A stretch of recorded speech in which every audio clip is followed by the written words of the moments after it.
34,000 ఎకరాలు ఇచ్చి 29,000 పైచిలకు రైతులు గత 5 సంవత్సరాలుగా నలిగిపోయి రోడ్ల మీదకి వచ్చి ముళ్ల కంచెల మధ్యలో కూర్చొని పోలీసు లాఠీ దెబ్బలు తిని కేసులు పెట్టించుకొని మీ కన్నీళ్లు తుడిచే వాళ్ళు ఉన్నారా ఆ రోజునని చాలా సార్లు మహిళా రైతులు నన్ను అడిగారు. ఆ రోజు అమరావతి మహిళా రైతుల పాత్ర చాలా అభినందనీయం. మగవాళ్లు ఆపేస్తే ఆడపడుచులు బయటకు వచ్చి తిరిగి పౌరుషం చూపించారు, ఆంధ్ర పౌరుషం చూపించారు.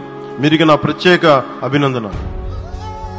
అమరావతి శాశ్వత రాజధానిగా ఉంటుందని ఆ రోజు మేము మాట ఇచ్చాం. అమరావతి అనేది ఆంధ్రప్రదేశ్ శాశ్వత రాజధాని. అమరావతి రైతులకి అమరావతి ఆంధ్రప్రదేశ్ రాజధానికి మేము కట్టుబడి ఉన్నాం అని చెప్పి చాలా స్పష్టంగా చెప్పిన తర్వాతే మేము భారతీయ జనతా పార్టీ తోటి పొత్తుకు ముందుకెళ్ళాం. భరోసా ఇస్తున్నారు, అమరావతి గురించి కదలదు.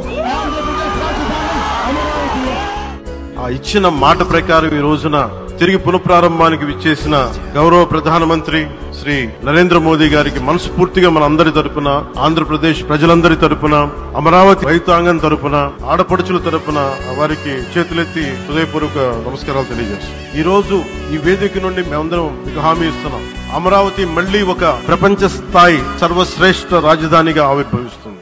మన వైభవం మన కళ్ళ ఎదుటే, మన వైభవం మన కళ్ళ ఎదుటే, సంకల్ప దీక్షతో అంతా సన్నద్ధమే, పర్జన్య గర్జనై గగనమలే, విజయ్ భవ విజయ్ భవ.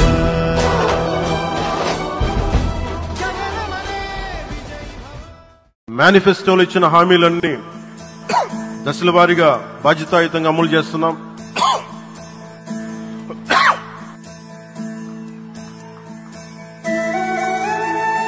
గర్వకారణంగా నిలిచేటువంటి నాయకులు కొంతమంది ఉంటారు. ఆ కోవలోని వారే శ్రీ పవన్ సార్ వీళ్ళంతా.